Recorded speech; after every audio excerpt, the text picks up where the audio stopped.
নমস্কার বন্ধুরা, আমি সুমি। আপনারা দেখছেন সুমি রান্নাঘর। আজকে আরও একটা নতুন রেসিপি নিয়ে চলে এলাম, জুসি মাটন কষা। এই মাটন কষা রেসিপিটা বানানোর জন্য ফুল ভিডিওটা দেখতে হবে। ফুল ভিডিওটা দেখার অনুরোধ রইল। আমার ভিডিওটা যদি আপনাদের ভালো লেগে থাকে, চ্যানেলটাকে সাবস্ক্রাইব করে ভিডিওটায় লাইক দিয়ে দেবেন। চলুন তাহলে রেসিপিটা শুরু করা যাক। দেখুন বন্ধুরা, আমি মাটনটা রান্না করার জন্য আমি মাটন নিয়ে নিয়েছি। এখন মাটনটাকে ম্যারিনেট করে নেব। দিয়ে দেবো পেঁয়াজ, দিয়ে দেবো রসুন বাটা, দিয়ে দেবো আদা বাটা, দিয়ে দেবো জিরে বাটা 2 চা চামচ, দিয়ে দেবো লঙ্কার গুঁড়ো। আপনারা যতটা ঝাল পছন্দ করেন সেই অনুযায়ী লঙ্কাটা দেবেন। দিয়ে দেবো হলুদ গুঁড়ো, দেবো ধনে গুঁড়ো, দিয়ে দেবো স্বাদ মতো নুন,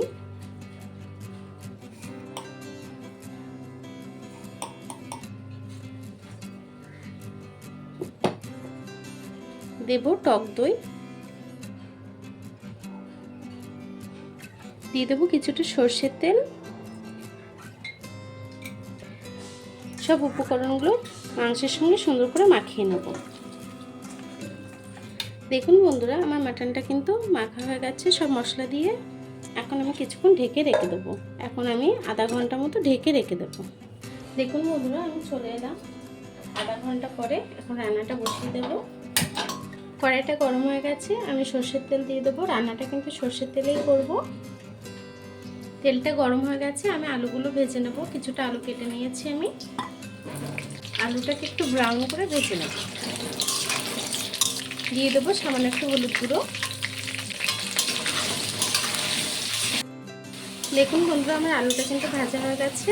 আমি আলুগুলোকে তুলে নেব। এই আলু ভাজার তেলের মধ্যে দিয়ে দেবো 2টো তেজপাতা, লবঙ্গ, দারচিনি, এলাচ। যে চিকেনটা আমি মাখিয়ে রেখেছিলাম সেটা দিয়ে দেবো।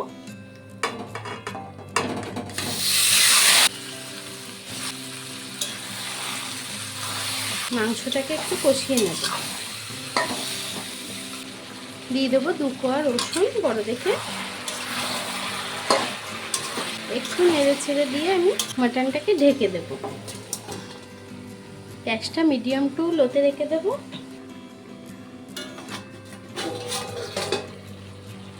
আমি উপর থেকে কিছু চর্বি রেখেছিলাম, চর্বিটাকে দিয়ে দেবো।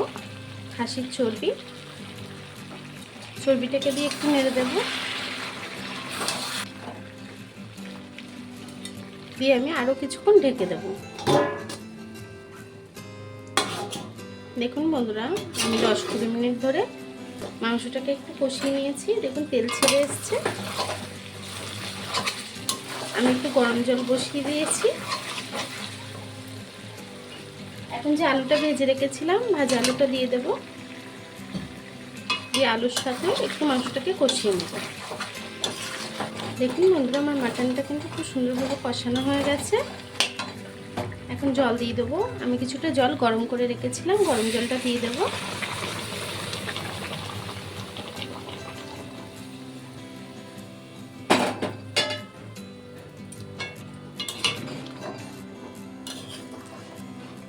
দেখুন বন্ধুরা, আমি জলটা দিয়ে দিয়েছি। যতটা ঝোল প্রয়োজন সেই অনুযায়ী জলটা দেবে। আমি এখন তরকারিটাকে কিছুক্ষণ রান্না করে নেব। ঢাকা দিয়ে দেব, দিয়ে কিছুক্ষণ রান্না করে নেব।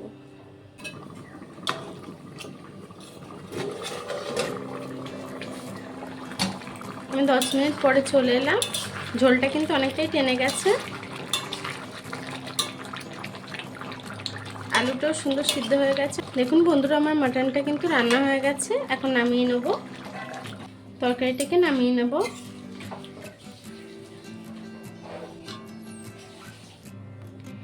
দেখুন বন্ধুরা, আমার মাটন কষাটা কিন্তু হয়ে গেছে, জুসি মাটন কষা। আমার এই রেসিপিটা ভালো লেগে থাকলে চ্যানেলটাকে সাবস্ক্রাইব করে ভিডিওটা লাইক দিয়ে দেবেন। আর এতক্ষণ আমার এই ভিডিওটা দেখার জন্য আপনাদেরকে অসংখ্য ধন্যবাদ।